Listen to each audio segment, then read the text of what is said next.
They had covered 50 miles in a single day. The Panzer crews could hardly believe their own success. Across the rolling fields of France, in June 1940, German tank columns stretched for miles, their commanders standing in open turrets, watching the countryside blur past at speeds that seemed impossible for armoured warfare. The Type 4 Panzers and Type 3 medium tanks had broken through French defensive lines, raced past scattered resistance, and were now deep behind what should have been the front. Their radios crackled with orders to push forward, to maintain momentum, to exploit the breakthrough before the enemy could react. The crews were exhausted but exhilarated. This was what they had trained for. This was Blitzkrieg, lightning war, the new form of mechanized combat that was rewriting military doctrine with every mile they covered. Inside the tanks, drivers pushed their machines hard, navigating roads and open terrain at speeds approaching 25 miles per hour when conditions allowed. Gunners kept watch for targets. Loaders organized ammunition. Commanders coordinated with other tanks in their platoons, maintaining formation even at high speed. If you're enjoying this deep dive into the story, hit the subscribe button and let us know in the comments from where in the world you are watching from today. And then, with shocking suddenness, the advance stopped. Not because of enemy resistance, not because of mechanical failure, not because commanders ordered a halt to consolidate positions. The Panzers stopped because their fuel tanks were empty. Crews climbed out of their vehicles and looked back along the road they had travelled. Somewhere behind them, sometimes many miles behind, were the fuel trucks that were supposed to keep them moving. But those trucks were delayed, stuck in traffic jams on the few roads available, or struggling to navigate terrain the Panzers had crossed with ease. The tanks sat silent, their engines cold, their crews waiting. Hours passed. Some crews waited through the night. The psychological impact was immediate and unsettling. These were the most advanced armoured fighting vehicles in the world at that moment. They had superior guns, good armour, trained crews, and tactical superiority over nearly everything they faced. But without fuel, they were nothing more than expensive steel sculptures, sitting in French fields. This pattern would repeat itself throughout the war. German panzers would achieve remarkable tactical victories, advancing at speeds that shocked their enemies and sometimes even surprised their own high command. And then they would stop, not defeated in battle, but simply unable to continue because the fuel ran out. The irony was profound and ultimately devastating. Germany had created the most effective armoured doctrine of the early war years. They had engineered excellent tanks, they had trained exceptional crews, they had developed tactics that maximized speed and shock. But they had failed to build the logistical system necessary to sustain those tactics beyond the first explosive days of an offensive. Meanwhile, on the other side of the world, and eventually across the same battlefields, American forces were building something different. They were not building the fastest tanks or developing the most innovative tactics. They were building trucks. Hundreds of thousands of trucks, reliable, mass-produced, standardized trucks that could carry fuel, ammunition, food, and spare parts anywhere an army needed to go. And they were building the organizational systems to keep those trucks moving, to keep supplies flowing, to ensure that when American forces advanced, they stayed advanced. The German panzer crews did not know this in June 1940. They only knew that their fuel tanks were empty and they were waiting for resupply. They did not yet understand that this moment, this frustrating wait beside a silent tank in a French field, represented a fundamental problem that would eventually contribute to Germany's defeat. The concept of Blitzkrieg emerged from Germany's experience in World War I and the interwar period's military thinking. German officers had studied the stalemate of trench warfare and concluded that future wars must avoid such static, attritional combat. They needed a way to achieve decisive victories quickly, before enemies could mobilize their full industrial and manpower resources. The answer, they developed combined several elements into a coherent doctrine. Armored forces would concentrate at a single point, break through enemy lines, then race deep into the rear areas. This would disrupt enemy command and control, cut supply lines, and create panic. Infantry would follow, exploiting. the breakthrough and consolidating gains. Air power would support the advance, attacking enemy formations and interdicting reinforcements. Speed was essential. The attacking force had to move faster than the defender could react. The doctrine required tanks designed for this mission. Germany developed the Panzer series, with the Type III and Type IV becoming the workhorses of armoured divisions. The Type III Panzer, introduced in 1937, weighed approximately 20 tons and mounted a 37mm gun initially, later upgraded to 50mm guns on later variants. Its Maybach HL 120 TRM engine produced 300 horsepower, giving it a road speed of 25 miles per hour and cross-country speed of approximately 12 to 15 miles per hour. The Type IV Panzer, slightly larger at approximately 25 tons in its early variants, mounted a short-barreled 75mm gun, designed primarily for infantry support. It used the same Maybach engine as the Type III, achieving similar speeds. Both tanks had a road range of approximately 120 to 140 miles on internal fuel, though cross-country operations consumed fuel much faster. These ranges were adequate for the battles Germany planned to fight. The invasions of Poland in September 1939 and France in May 1940 were designed as short, decisive campaigns. German planners expected to achieve victory within weeks, destroying enemy armies before they could fully mobilize.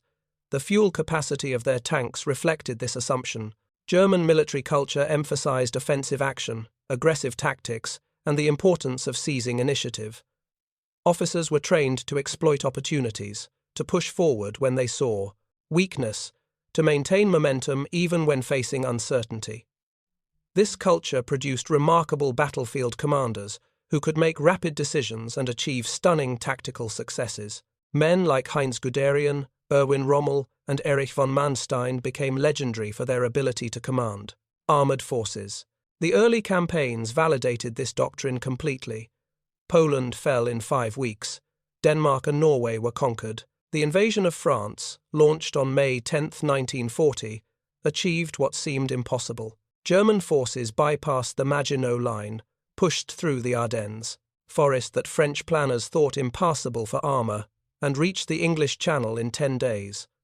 France, which had held Germany to a stalemate for 4 years in World War I, surrendered in 6 weeks. Panzer crews who participated in these campaigns experienced warfare unlike anything previously seen. They advanced dozens of miles per day, often encountering enemy forces that were still deploying or completely unprepared for combat. French and British units found themselves surrounded before they understood what was happening. The speed and violence of German attacks created psychological shock that was often as effective as the physical destruction. For German tank crews, the early war years were intoxicating. They were part of an elite force executing a revolutionary form of warfare. Inside their panzers, crews developed a strong sense of confidence bordering on 80s to invincibility. The Type III and Type IV tanks were good machines by the standards of 1939 and 1940. They had better radios than most opponents, allowing coordinated operations. They had decent armor protection against the anti-tank weapons of that era. Their guns were adequate for the targets they faced. The crews themselves were products of intensive training. Germany had rebuilt its armored forces in the 1930s, violating the Treaty of Versailles, but creating a professional, well-trained military in the process. Tank crews practiced for hundreds of hours, learning to coordinate movement, gunnery, and communication. They studied tactics and rehearsed maneuvers. By the time war began, German armored units were arguably the best-trained mobile forces in the world. The daily experience of Blitzkrieg operations was demanding but exhilarating. Crews would wake before dawn, conduct maintenance checks on their vehicles, receive orders, and then move out. The panzer columns traveled in carefully organized formations, with reconnaissance units ahead, main combat forces in the center, and support elements following. When contact with the enemy occurred, the training took over. Tank commanders identified targets and directed their gunners. Loaders pulled shells from ammunition racks and fed them into the breach. Gunners aimed using optical sights and fired. Drivers maneuvered to present the best angle to the enemy while avoiding terrain obstacles. Radio operators maintained contact with other tanks and with company or battalion headquarters. Everything happened quickly, with crews executing well-rehearsed actions under intense pressure. The fuel consumption realities of panzer operations were brutal and unforgiving. The Maybach engines powering Type III and Type IV tanks were powerful but thirsty. Under ideal conditions on paved roads at moderate speeds, a panzer could achieve approximately 0.8 miles per gallon. This meant the internal fuel capacity of roughly 140 gallons gave a theoretical range of around 120 miles on roads. But ideal conditions rarely existed in combat. Cross-country movement consumed fuel at double or triple the rate of road travel. The engine worked harder, traversing rough terrain, climbing hills, crossing streams, and pushing through mud or sand. Drivers frequently had to increase throttle to maintain momentum over obstacles. Track friction increased dramatically on soft ground. A panzer moving cross-country might achieve only 0.3 to 0.4 miles per gallon, cutting its effective range to 50 or 60 miles. Combat operations made things worse. Tanks, sitting in position with engines idling, consumed fuel without moving anywhere. Maneuvering under fire required frequent acceleration and deceleration, which increased consumption. Tanks supporting infantry attacks might advance a few hundred yards, stop to engage targets, advance again, creating a stop-and-go pattern that was extraordinarily inefficient. A single day of combat operations could drain a tank's fuel completely, even if it travelled only 20 or 30 miles total distance. The German logistical system was supposed to address this by keeping fuel trucks close to the advancing armoured units. In theory, panzer divisions had organic supply columns equipped with trucks carrying fuel, ammunition, and spare parts. These supply units were supposed to move in coordination with the combat elements, providing resupply at regular intervals. In practice, the system worked only when conditions were favourable and distances were limited. The fundamental problem was that German trucks were not standardised and often not reliable. The Wehrmacht used hundreds of different truck models from various manufacturers. Opel Blitz trucks were common, as were various Mercedes-Benz models, Ford trucks, and captured vehicles from defeated nations. Each type had different maintenance requirements, different fuel consumption rates, and different cargo capacities. Spare parts for one truck type would not fit another. Mechanics had to be familiar with dozens of different engines and systems. These trucks also consumed fuel themselves. A typical German supply truck achieved perhaps 6 to 8 miles per gallon when loaded. This meant that trucks carrying fuel forward were burning significant portions of their cargo just to reach the combat units. If a panzer division advanced 100 miles, the supply trucks had to travel 100 miles forward, then 100 miles back to the supply dumps for refueling. A 200-mile round trip. A truck carrying perhaps 300 gallons of fuel might burn 50 gallons, making that round trip, delivering only 250 gallons net to the combat units. The mathematics became increasingly unfavourable as distances increased. When German forces invaded the Soviet Union in June 1941, they were attempting to operate across distances that dwarfed anything they had experienced in Western Europe. The initial objectives were hundreds of miles from the starting positions. Moscow was over 600 miles from the German-Soviet border at the closest points. The oil fields of the Caucasus were more than 1,000 miles away. German planners understood these distances intellectually, but they fundamentally underestimated the logistical challenge. They assumed, based on their experience in Poland and France, that the Soviet Union would collapse quickly under the shock of Blitzkrieg attacks. If the war could be won in 8 to 12 weeks, as planned, then the fuel supply system only needed to sustain operations for that limited period. Captured Soviet fuel stocks would supplement German supplies. The assumption was that tactical success would solve logistical problems. The reality was different. Soviet forces retreated rather than allowing themselves to be encircled completely. They destroyed fuel dumps and infrastructure as they withdrew. The few roads capable of handling heavy traffic became choked with German supply columns, infantry units, and damaged vehicles.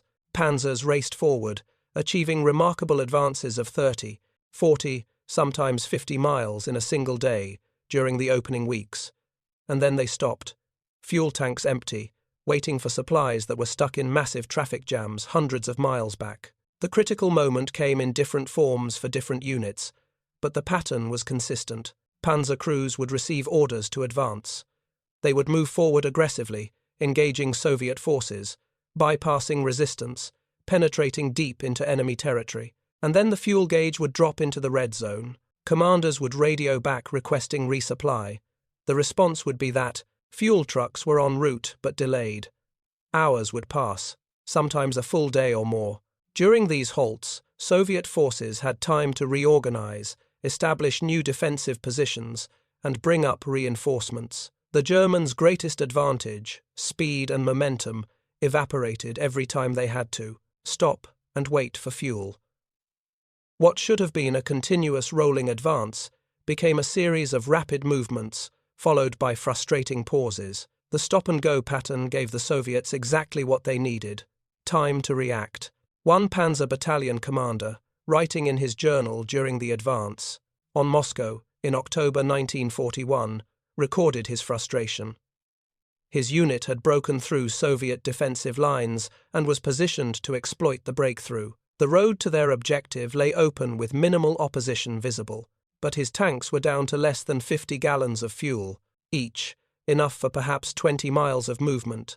He had radioed for emergency resupply. The response indicated fuel trucks were trying to reach his position, but were stuck behind an infantry division on the only road. He waited 6 hours.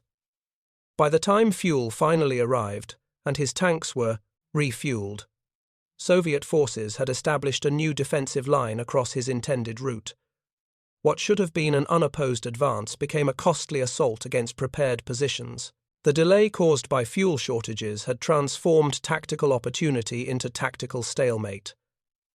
This pattern, repeated across the entire front as autumn turned to winter in 1941, the psychological impact on German crews was significant. They began to understand that their tactical skill and the quality of their tanks meant less than they thought. Victory required not just winning individual engagements, but sustaining continuous operations over vast distances.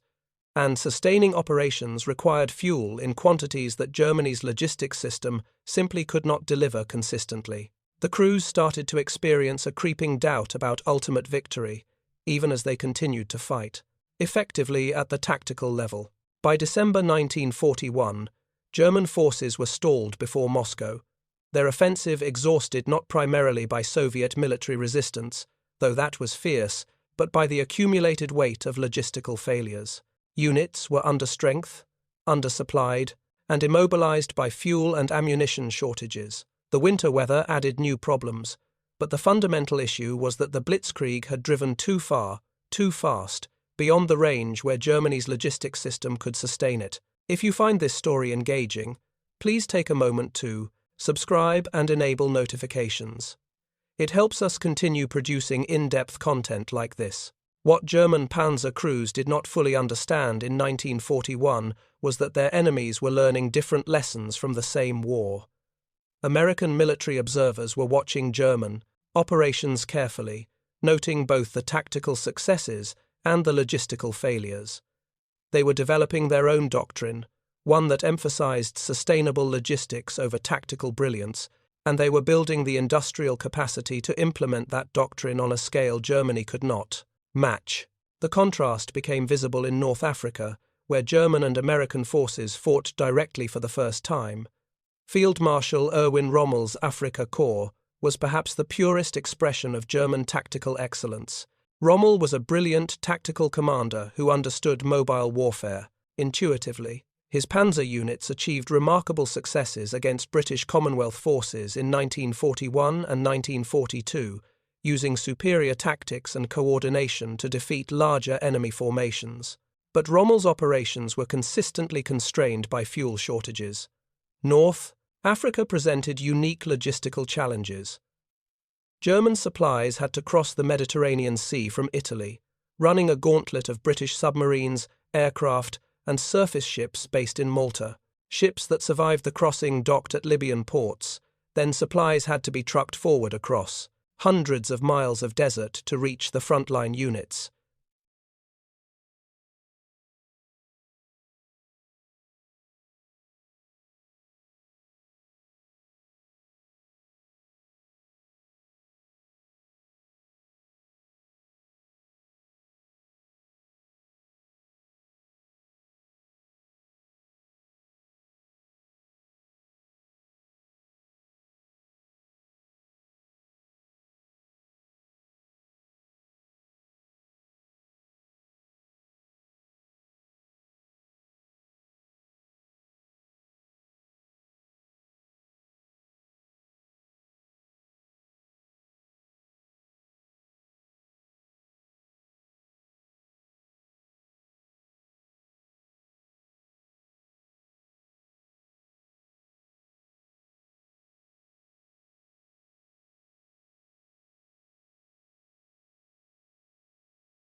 Every gallon of fuel consumed by a supply truck was one less gallon available for the panzers. Rommel's offensive operations followed a predictable pattern.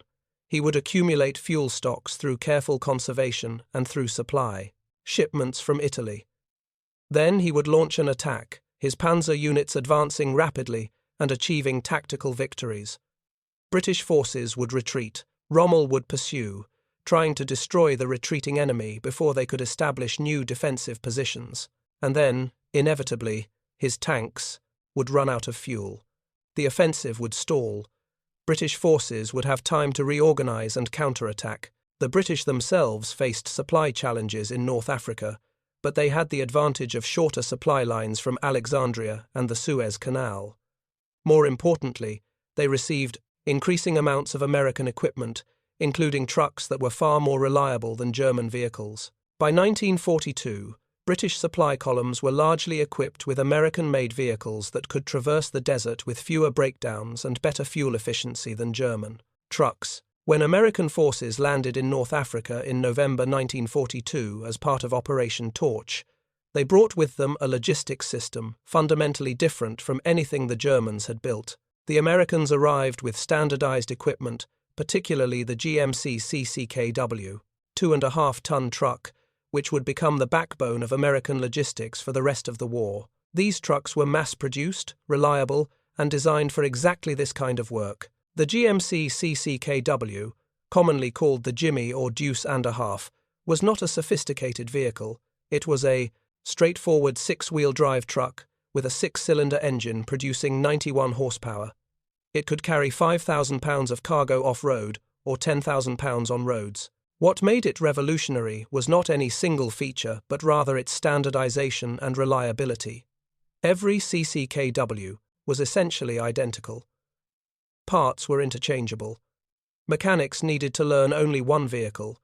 Maintenance procedures were consistent across the entire fleet. The truck achieved approximately 5 to 6 miles per gallon when loaded, which was not particularly impressive, but it was reliable. It could operate in extreme conditions, from desert heat to European winter, with minimal maintenance. The design was simple enough that field mechanics could repair most problems with basic tools. And most importantly, America produced them in staggering numbers. Over 500, 60,000. CCKW trucks were built during the war. American logistics officers understood something fundamental that German planners had missed or undervalued. Modern mechanized warfare was not primarily about the quality of individual tanks or the tactical brilliance of commanders. It was about sustaining continuous operations over extended periods and distances. This required an unglamorous but essential capability, the ability to move fuel, ammunition, spare parts, and food forward reliably, in sufficient quantities, regardless of conditions. The American supply system in North Africa demonstrated this principle. Supply dumps were established at ports and major logistics hubs. From these dumps, truck convoys ran on regular schedules to forward supply points. These forward points, often just cleared areas with some camouflage netting and guards, served as distribution centers for combat units. Trucks from fighting divisions would arrive, load fuel and supplies, and return to their units. The system was not elegant, but it worked consistently. American forces also brought with them another innovation that Germans had largely neglected: jerrycans. The German Wehrmacht actually invented the jerrycan design in the 1930s, a flat-sided fuel container with 3 handles and a camlock closure that sealed reliably. Allied soldiers called them jerrycans, after their name for Germans. The design was brilliant, stackable, durable, and it rarely leaked. A soldier could carry a full jerrycan in each hand using the outer handles, or 2 soldiers could carry one together using the center handle. Germans used jerrycans extensively in their own logistics, but they never produced them in sufficient quantities. American and British forces, after capturing German examples, reverse-engineered the design and began mass production. By 1943, Allied forces had millions of jerrycans, allowing them to distribute fuel flexibly without depending entirely on tank trucks and pumping systems. The combination of reliable trucks and effective fuel containers created a logistics system with remarkable flexibility. American supply units could establish fuel points wherever needed. Combat units could refuel quickly without waiting for specialized fuel trucks with pumping equipment. The entire system was designed for sustainability and volume, rather than efficiency or elegance. German panzer crews facing American forces in Tunisia in 1943 encountered this logistics system in action. American M4 Sherman tanks were not individually superior to German panzers. The Sherman's 75mm gun was adequate but not exceptional. Its armor was decent but could be penetrated by German guns at combat ranges. German tankers initially felt confident they could defeat Shermans through superior tactics and crew training, but the Shermans kept coming. A German panzer company might knock out several Shermans in an engagement, achieve a tactical victory, and then have to withdraw because they were low on fuel or ammunition. The Americans would bring up more Shermans, more fuel, more ammunition. They could sustain operations continuously, while German units operated in fits and starts, dependent on unreliable supply deliveries. One German panzer officer, captured after the Battle of Kasserine Pass in February 1943, told American interrogators that he was not impressed by American tactical skill or tank quality. Individual American crews were often inexperienced and made mistakes. Their tactics were sometimes predictable, but he was genuinely shocked by the abundance of American supplies and the apparent ease with which they maintained their equipment and kept their tanks moving.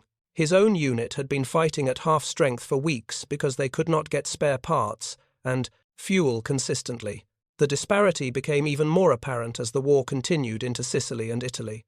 American supply lines stretched across the Mediterranean, but the logistics system adapted. More trucks arrived, more supply dumps were established, more Liberty ships delivered fuel and equipment to Italian ports. The system was massive, redundant, and ultimately overwhelming. German forces in Italy were chronically short of fuel, ammunition, and reinforcements. Their tactical skill allowed them to conduct effective defensive operations, but they could never sustain offensive action for more than brief periods. By 1944, when Allied forces landed in Normandy, the logistics disparity had grown to absurd proportions. The Allied invasion brought with it a supply system of unprecedented scale. The Mulberry harbours, artificial floating ports, allowed ships to unload directly onto French beaches. The Pluto pipeline under the ocean, pumped fuel directly from England to France. Red Ball Express truck convoys, operated largely by African-American drivers, ran 24 hours per day hauling supplies from Normandy beaches to frontline units advancing across France. The German response to the Normandy invasion included a major armoured counterattack in the Mortagne area in August 1944. Hitler ordered panzer divisions to strike west, cut off American forces that had broken out from the Normandy beachhead, and drive to the coast. The attack was tactically ambitious and, if successful, could have stabilized the front. German commanders gathered what fuel they could, concentrated their armor, and attacked. The offensive began on August 7th with approximately 120 Panzer IV and Panther tanks from multiple divisions. Initial attacks achieved some success, penetrating American defensive positions and advancing several miles. American forces were genuinely threatened, but the German attack depended on capturing American fuel dumps to sustain the advance. This was explicit in operational planning. German units were expected to refuel using captured American supplies because German logistics could not deliver sufficient fuel to the attacking formations. The plan failed because American forces defended their supply dumps successfully and because German units consumed their fuel faster than expected in heavy combat. Within 2 days, German panzers were immobilized. Some units had to abandon tanks that had mechanical problems or battle damage because they lacked fuel to tow them to repair facilities. The counter-offensive collapsed not because of battlefield defeats, though losses were heavy, but because the attacking units simply ran out of fuel and could not continue. American commanders observing the abandoned German tanks noted a consistent pattern. Many were intact or only lightly damaged. Crews had simply run them until the fuel tanks were empty, then walked away. American recovery units later refueled some of these tanks and drove them to collection points for intelligence analysis. The contrast was stark. German crews abandoned functional tanks for lack of fuel. American units had so much fuel that they could afford to refuel captured enemy vehicles just to move them out of the way. The final and most dramatic example of German logistical failure came during the Ardennes offensive in December 1944, commonly called the Battle of the Bulge. Hitler ordered a massive armoured attack through the Ardennes forest, the same route that had led to victory in 1940. The objective was to split Allied forces, capture the port of Antwerp, and force the Western Allies to negotiate peace. Germany committed its last significant armoured reserves, approximately 700 tanks, to the offensive. The plan was operationally ambitious and logistically impossible. German forces were given enough fuel to reach the Meuse River about halfway to Antwerp. They were expected to capture American fuel dumps along the way and use captured fuel to continue the advance. This was not contingency planning. It was fundamental to the operation. Without captured American fuel, German units could not possibly reach Antwerp. The offensive began on December 16th with surprising success. Poor weather grounded Allied aircraft. German forces achieved tactical surprise. American units, caught off guard, fell back in confusion in some sectors. German panzer columns advanced rapidly through the forest, creating a bulge in Allied lines. For a few days, it appeared Germany might achieve a significant victory. But American forces did not collapse. They established defensive positions at key road junctions, particularly at Bastogne. More critically, they defended or destroyed their fuel dumps. German Kampfgruppe Paper, one of the strongest German battle groups, advanced deep into American territory, but found every fuel dump along its route destroyed or heavily defended. The unit literally ran out of fuel within sight of a massive American supply depot they could not capture. Tanks were abandoned where they stopped. By Christmas Day 1944, the German offensive had stalled. Units across the front reported fuel shortages. Some divisions were completely immobilized. Others had enough fuel for only a few more miles of movement. The weather cleared. Allied aircraft struck German supply columns, and American ground forces counterattacked. By January 1945, German forces had been pushed back to their starting positions, having accomplished nothing except to expend resources Germany could not replace. For German panzer crews who survived the Ardennes, the experience was psychologically devastating. They had fought well. Their tanks, particularly the Panther and Tiger variants, were technically superior to most Allied armor. Their tactics were sound, but they had been sent into an offensive that was logistically impossible from the beginning, dependent on capturing enemy supplies because their own nation could not provide adequate fuel. The realization that German leadership would order such an operation despite knowing its impossibility shook the confidence of even veteran soldiers. American tankers and supply personnel who witnessed the abandoned German vehicles understood they were seeing something significant. The Germans had not been defeated primarily by superior American tactics or better tanks. They had been defeated by the accumulated weight of American industrial production and logistics organization. Every American Sherman tank had reliable fuel supply. Every American infantry division could count on regular delivery of ammunition and food. Every American unit operated with the confidence that their logistics system would sustain them. The contrast in production numbers told the story clearly. Germany produced approximately 23,000 Panzer III and IV tanks during the entire war, plus approximately 6,000 Panthers and about 1,300 Tigers. These totals represented maximum effort from German industry under increasingly difficult conditions. American factories produced approximately 49,000 Sherman tanks, plus thousands of other armored vehicles. The United States also provided thousands of tanks to Britain and the Soviet Union under Lend-Lease, but tank production was only part of the equation. The decisive factor was trucks. Germany built approximately 350,000 trucks of all types during the entire war, using dozens of different models from various manufacturers. The United States built approximately 3 million trucks, the vast majority being standardized models like the GMC CCKW. Soviet factories built additional hundreds of thousands of trucks, many based on American designs or assembled from American-supplied components.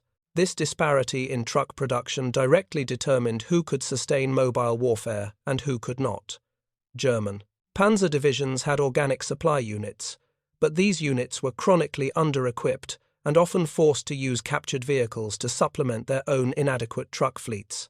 American armored divisions had integral supply, battalions equipped entirely with standardized vehicles, supported by separate truck companies, and backed by theater-level logistics organizations with thousands of additional vehicles. The organizational systems mattered as much as the equipment. American logistics doctrine emphasized standardization, redundancy, and forward planning. Supply officers calculated consumption rates for fuel, ammunition, and rations. They established supply points at regular intervals. They organized convoys on schedules that ensured continuous flow of materials forward. They built redundancy into the system so that disruption of one supply route did not cripple operations. German logistics, by contrast, remained partially dependent on horse-drawn transport throughout the war. Even in 1944, German infantry divisions used thousands of horses to move supplies from railheads to frontline units. Horses required fodder, rest, and veterinary care. They could not match the speed or cargo capacity of motor vehicles. The Wehrmacht's dependence on horses for significant portions of their logistics system was a fundamental weakness that no amount of tactical brilliance could overcome. Thank you for watching. For more detailed historical breakdowns, check out the other videos on your screen now, and don't forget to subscribe.